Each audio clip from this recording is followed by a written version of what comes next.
What's up, y'all? It's your boy Big Struggle. And it's your boy C Hub, known as Chris Hubbard. Welcome to our safe space. Let's get it!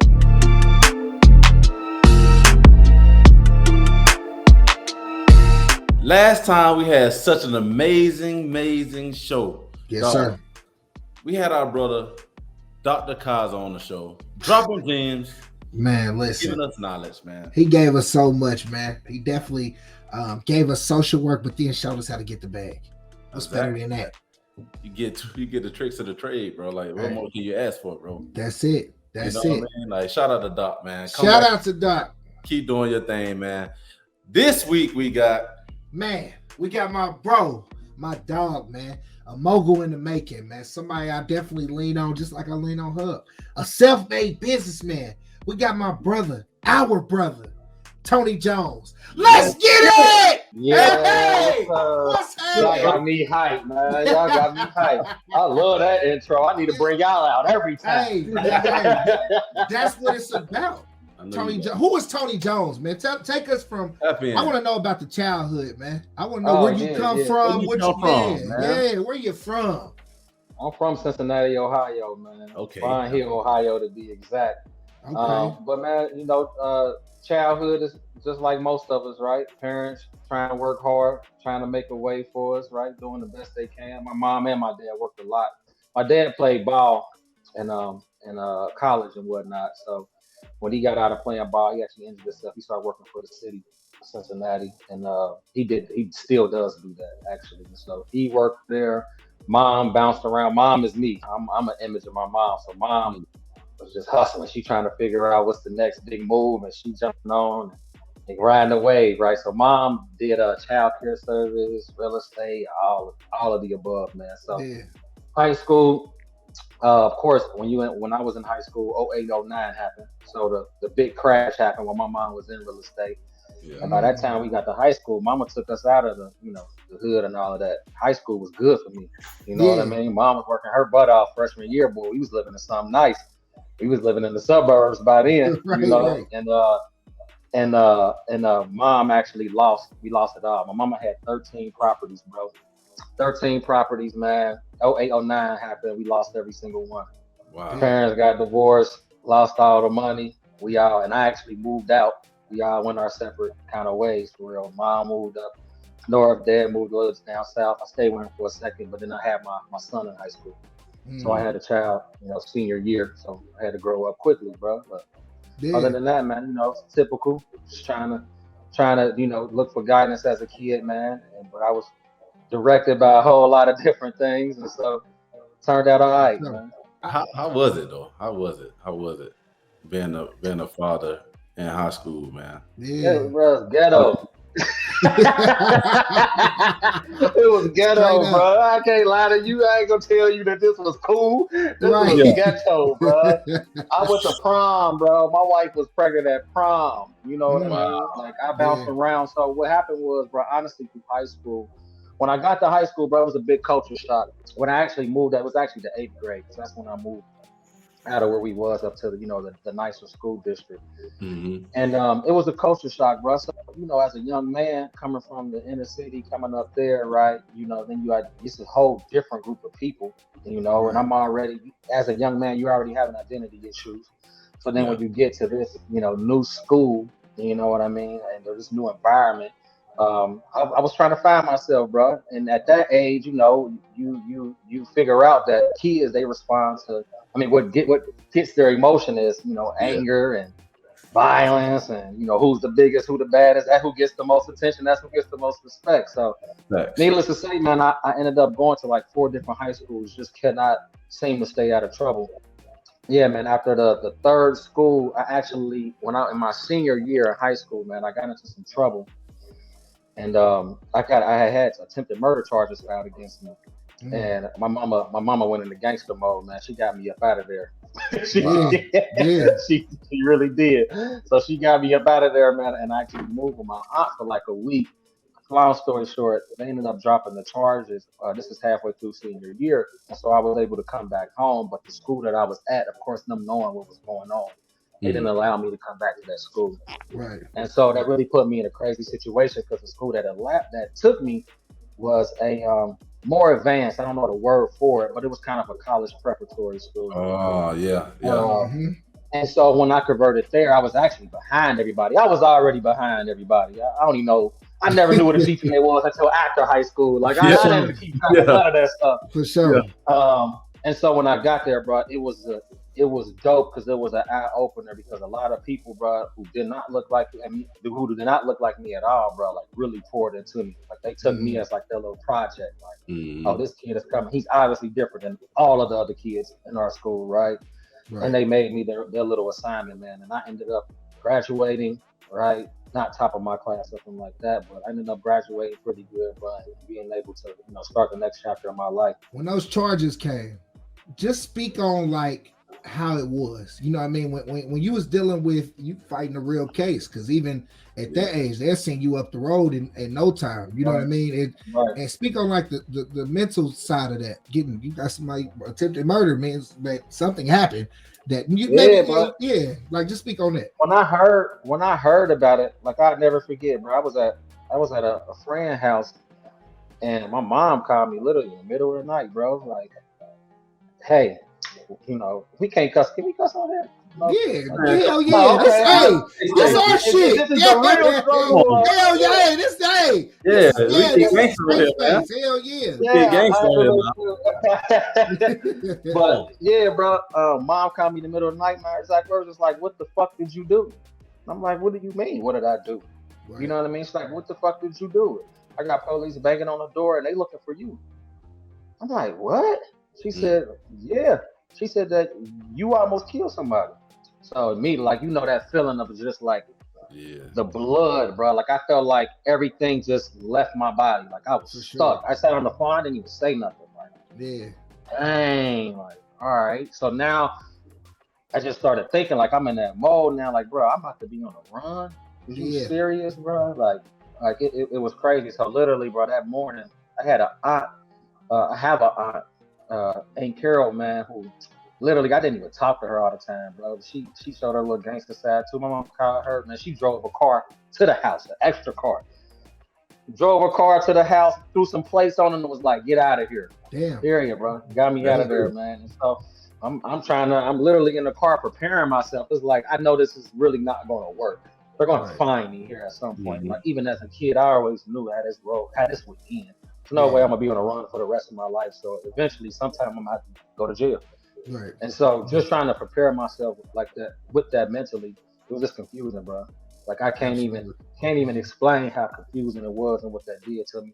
But what it did, on the reverse side was once the charges got dropped and I got that second opportunity, bro, I took that shit seriously. Yeah. I took that real seriously, bro, because that was I didn't know what I was looking at. The situation was crazy in itself, but it was traumatizing, but it was something that I do not regret going through for the simple fact it straightened me. You know what I mean? For sure. I don't know, without that, I would have graduated high school. So you graduate high school, you got your son. What happens after that? I know in some point you end up in the military. Is that right after high school, or is that we gotta kind of rewind a little bit. When I came back, I did learn to take school more seriously, but I was still in bullshit.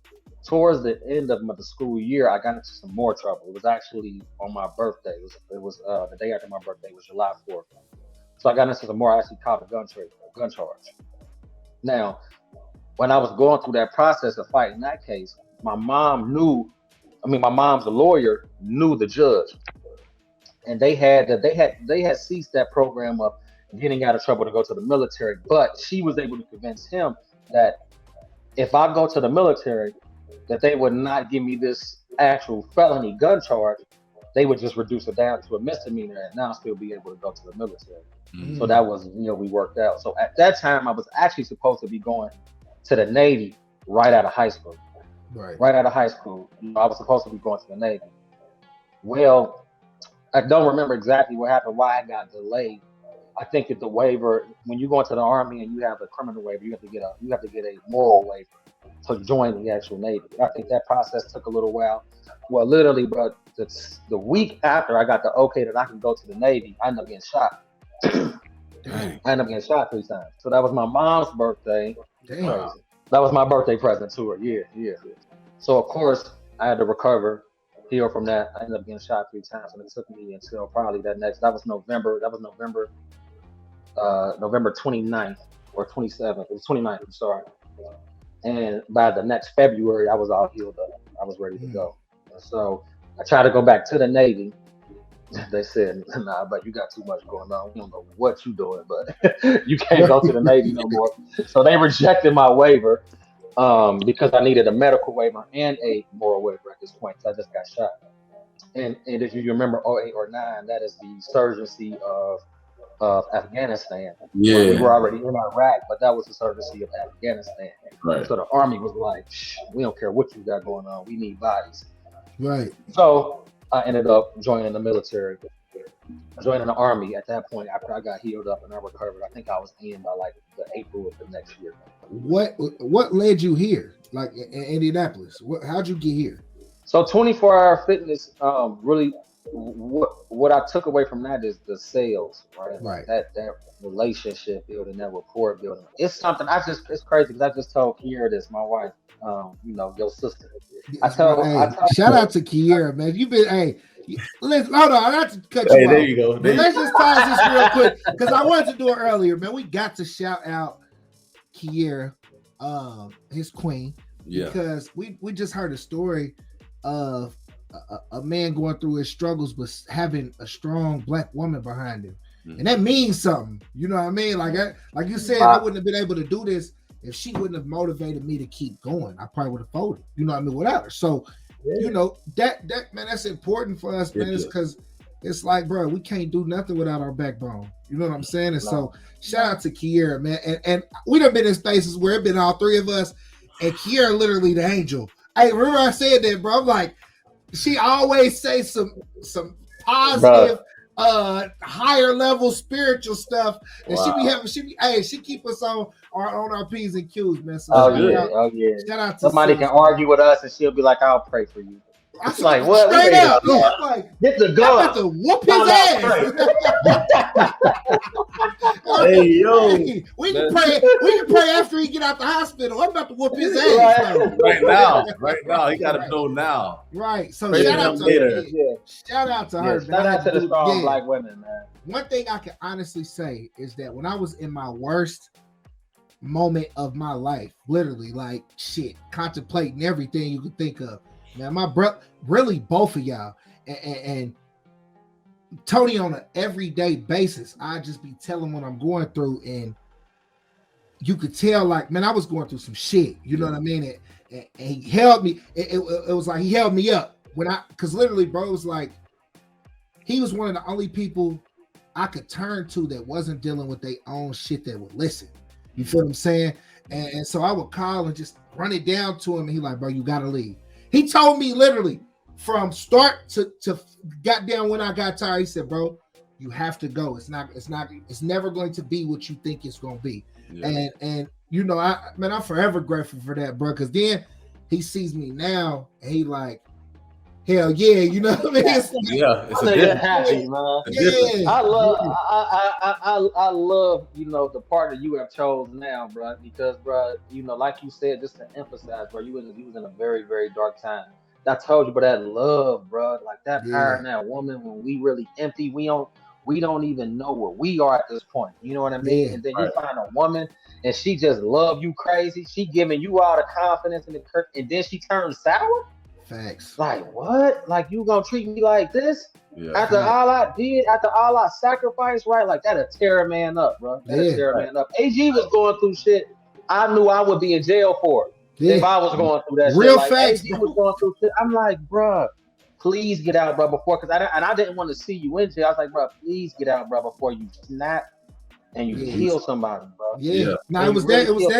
It was that deep, bro. And so to see, you ain't smiled for like a year, bro. Like I swear to God, like, bro.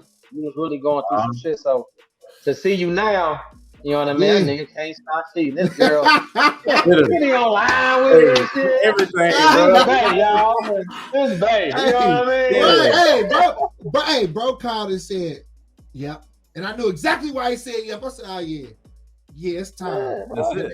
And bro, listen, like I said, bro, y'all two was y'all see me at the darkest moments, bro. I didn't, bro. It got so bad that I used to pray and say, "Please, God, give me who I once was, bro." Because Tony met me when I was vibrant, I was fresh out, we was doing our thing, and then I went through my situation, and it took everything out of me, bro. Like I used to be, bro. It got so bad. I was going to family events, and the motherfuckers was not like they didn't want me there. It was just because I was depressed, bro. Like it was more or less like you're not the same Aaron that got everybody laughing, cracking jokes and shit. Like go home. You know him. Yeah, you know where he remember. Literally, bro. Like you always gonna make a joke. Keep it laughing. Hey, you always want to have fun, bro. Every time we're around each other.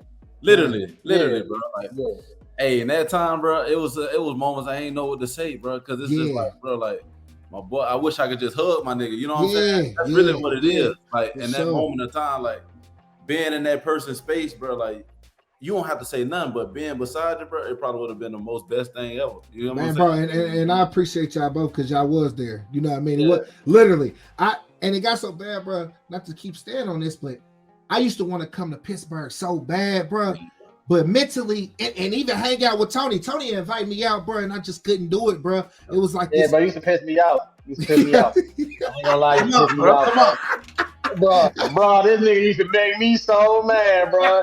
When I first got there and started messing with bro, we went out everywhere, bro. I swear. Bro. I hit him up, but you trying to go out? I was a going out junkie, man. Yeah, bro, no question. My dude fly out the house. Y'all put on my shoes now. We outside. Well, he been in that dark place. You trying to go out? Nah, bro, I'ma chill. What you mean you gonna chill? You clear your mind up. You clear your mind, bro. Bruh. It was bad, bro. But sometimes when you're in that state, bro, it's hard to get out of, bro. Yeah, bro. So having strong black women and having real genuine friends, bro, that mean the world for us, bro. Because the world is on our backs, man. And I go back to, Tony. It's like through all of that you've been through, bro. There's gonna be a young black man or older black man, whoever watches this. Life, man. Life is a journey, man. What have you learned in life? Like, what is some of the key elements of life? Knowing your why, knowing your purpose, knowing your goal, bro. Knowing your goal, and really just like that sounds so cliche to just say not giving up, but bro, I just told y'all. Not even tell y'all a quarter of the failures. I really haven't. I ain't told y'all a quarter of my failures, right? Yeah. But like literally, bro, I done been denied. I done had every door closed every single time. There is not one thing that I have now that I have just gotten on the first attempt.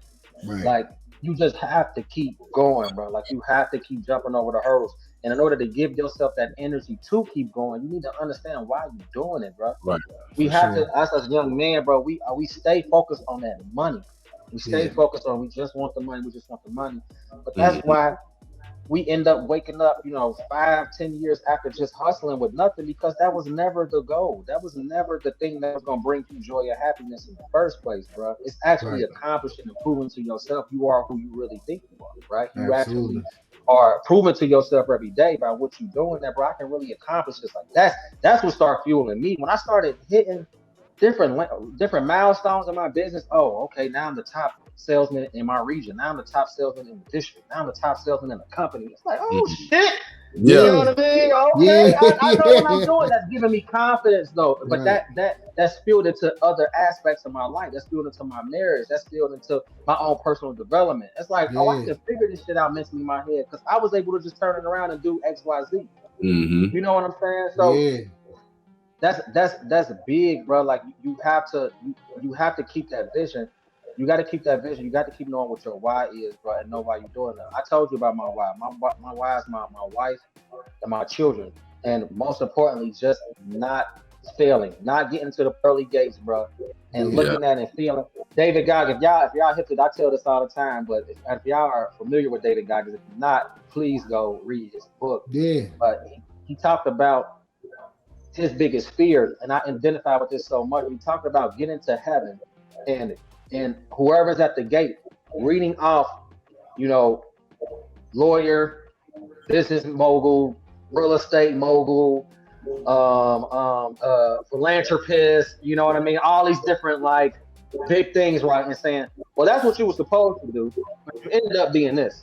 Damn. What? Literally, if I was to do what I was supposed to do, God designed me to be all these things: real estate mogul, the top developer, all these things I'm doing now. You know what I mean? Like, Yeah. and instead, I jacked it off, and I became that. And now, I just wasted my life. I wasted my time to actually, have an impact on this actual world, and I gave it away.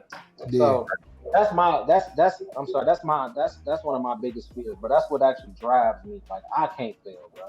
For I sure. cannot look my kids in the eye 30 years from now or whatever, and they have nothing, they have nothing from my hard work. We got a little more time, man. Just a little bit. Man, let's talk about what you're doing now. Right now. Number one, hold up. Can I talk my shit, Hub?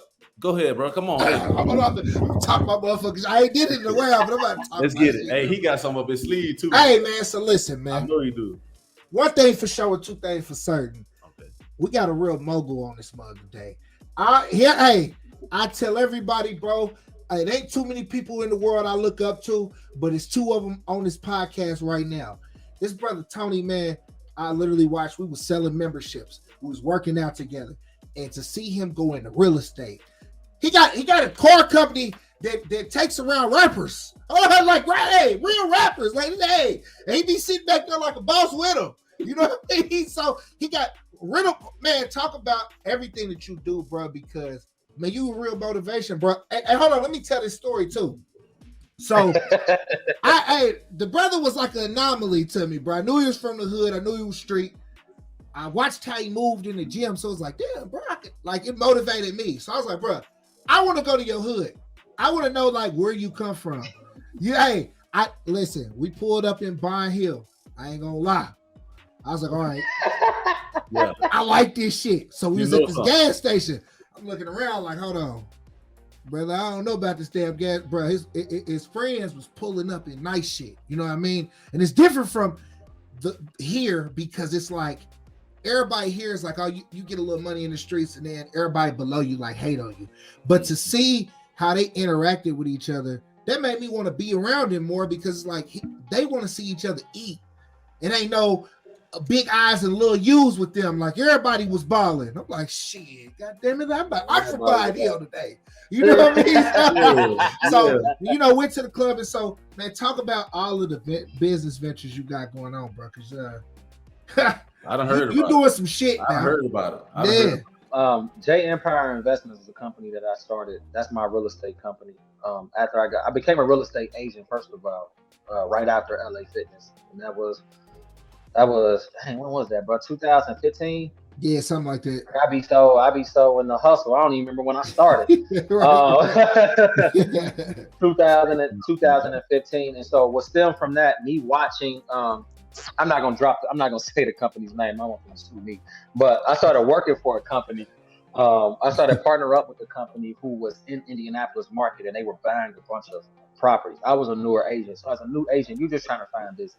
Whoever wants to work with you, you want to work with them as a new agent. Right? Yeah. And so this company hired me, and they're like, man, find, do the ground and pound work, right? Find these houses, talk to wholesalers, and get us a property package, property bundles, and we'll buy them, and we'll pay you a commission. So me being a hustler, I get out there and I start moving, right? I start talking to all these wholesalers, but what I was doing was I was helping them essentially gentrify our neighborhoods. Come to find out, because what they would do is I would help bundle all these properties. These guys were uber rich, like extremely rich. We ain't talking about a couple million. I'm talking about extremely rich, right? Yeah. They had budgets. They had to spend money so that they didn't have to pay taxes on the money. Right. That was their sole purpose. They did not come into these neighborhoods looking to make the neighborhood more beautiful.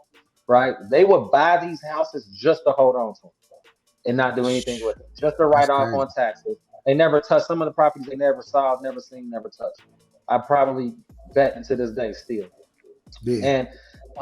And so what that did to the community was we weren't changing our neighborhoods, right? But I started noticing they would cherry pick. This is what kind of got me into actual flipping. They would take maybe 2 of those properties out of that 30, and they'll keep that, and actually flip it. Mm-hmm. They'll actually flip them. So they actually rehab those and flip them. So I started wondering, like, why is he only doing these certain ones, or why? I'm thinking like, man. Then I started going to closings, and I would be the agent, that's listed the house, but I would see what they made. I would get my 3%, but they made 100. They made 90. They made 60. Yeah. Quick. It's like, hold up. Right. Hold up. How is it that I'm doing all the work? I'm doing the ground and pound. I done found these deals. Right. Brought them to you, right? You didn't even do the construction. You ain't coming to town. You have no idea what's going on. They got project managers. They hired subcontractors like anybody can do, right? Yeah. Anybody can do this. Yeah. And then at the end of the whole deal, I made 3% of a whatever $100,000 or $200,000. So I made $6,000 and y'all made 70. No. So that's what that right there, that feeling launched J Empire Investments, and I bought my first house, bro. I bought my first house. I cherry picked one of those properties, one of them bundles I gave them, and I knew that was in a good area. And so instead of me sending it over to them so they can do their thing, I kept it. Wow. Empire is still running strong, so that's my real estate company. I drive luxury. Yes, sir. Let's go. Let's talk about it. Let's talk about it. Where the rappers at? You gotta hear about that one, man. Yeah, so recently started I Drive Luxury car rental, right? That stemmed literally from the Sprinter experience, bro. I got in a Sprinter out of town. I think it might have been Atlanta or Miami, one of the two, bro. But now we manage a fleet of 12 vehicles. Wow. Can I ask you, man? What was that first car, man? That first car for the rental? Genesis. So this was the play. This was the crazy thing. I had a truck. Remember my Silverado I had? Yeah. And I was a real estate agent, so I drove a lot all over the place. And so I drove 45,000 miles in 1 year. Okay. As I'm literally driving down the highway, I'm driving. I'm posting it. I'm doing it on my Instagram story, the G80. New G80, stop playing with me. Available. You feel me? Right. Hit me up. Right. Bruh, I get to the shop. My boy pull up on me and say he wanted for a week, $200 a day. Dang. I said, bro, what? Take him. He's yours. Hey, just let me know where the drop off. Come on with the drop off. You feel me? Yes, sir. Yeah. Damn. So, bro, that was Friday. By the next Tuesday, because I had to wait to get my trackers put on. My mentor had told me, bro, don't rent it until you get your trackers put on to make sure they're not going to steal your car. Yeah. I got my trackers put on, and by that Tuesday, bro, it was running out for a week. So that first week, I made $1,400. I covered my car note and made some good money. Yeah. That particular vehicle stayed rented for 3 weeks after that at $200 a day. When you look at where you are now and where you came from, man, that shit means so much more. So, man, thank you for coming in our safe space and being a part of the Brotherhood, bro. Yes, sir, man. Hey. Hey, y'all, man. Thank y'all again, bro. Keep doing giving us young guys a platform to be able to tell what it is we actually do, man, and where we trying to go in life, bro, and everything it took to get here, right? This is the part that a lot of more young guys got to tune in to, man, to see the real, right? They see the flashy, they see the result of all of the process and not see the process, but not really understand, like, bro, you cannot expect to just get to point B as soon as you go forward. It don't work like that, bro. You got to go through stuff. So thank y'all for giving me the opportunity to share a little bit of my story, bro. And absolutely. Keep doing what y'all doing, man. Yes, sir. Hey, man, that's another one. Let's get it! Feeling, let's go.